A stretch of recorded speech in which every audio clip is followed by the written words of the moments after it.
welcome to your Daily Writing Habit, episode number 406.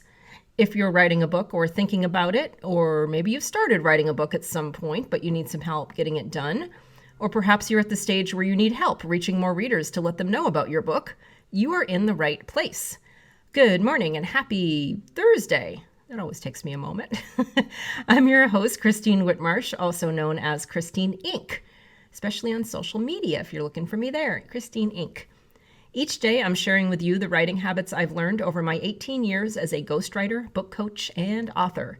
I have found that 3 things in particular have a huge impact on your success as an author, and they have the ability to turn a quote-unquote non-author into a published one. Those 3 things are writing fundamentals, productivity, and mindset habits. Here's today's quote. There's always something to write about. If there's not, then you need to live life more aggressively. Min Kim. And there's a common notion there in what I just said, that in order to have something to write about as a writer, stories to tell, you have to go through, stuff. And the more stuff, and I'm putting that in quotes, you go through, the more you'll have to write about and the better you'll presumably write. The presumed flip side of this idea being, if you sit in a classroom for many years, followed by sitting at your writer's desk for many years, in kind of introverted solitary confinement, which we can all relate to in the last couple months, then you probably wouldn't have very much to write about. And I think this pandemic has hopefully proven us wrong. I don't know if you all are experiencing fewer ideas that we've been in confinement. I have the same amount of ideas as always, so I'm kind of disproving you have to climb Mount Everest to have something to write about. I was kind of always in this situation in quarantine, and I've never had a lack of ideas. So anyway, here's my interpretation of you have to go through stuff to write about it. And it's a little bit different. I see it as a message about combating writer's block through action rather than through deep thought. Taking action, I found, is better for creativity. And again, I don't mean that you need to climb Mount Everest.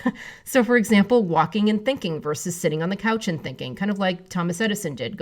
He went for long walks after lunch to get his creative juices flowing. And that seems to have worked out very well for him, because action gets the creative juices flowing.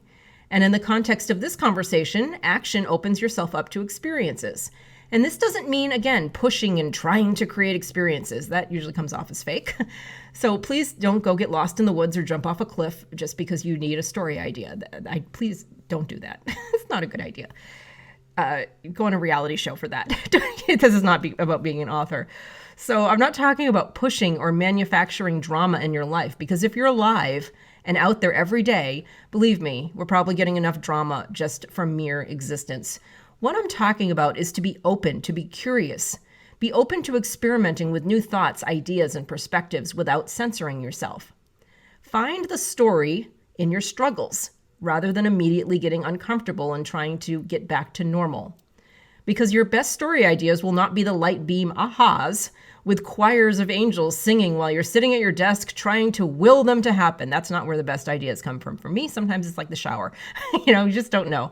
But they're going to be sometimes in life's funnier moments or life's accidents, or when you're out there walking or visiting museums or traveling on a train or a bus, putting yourself out there, especially people watching, seeing and experiencing life, seeing how other people experience life. That's where the stories are, even if you're doing it 6 feet away with a mask on. So not in a book or a classroom or sitting at your desk, banging your head against a wall.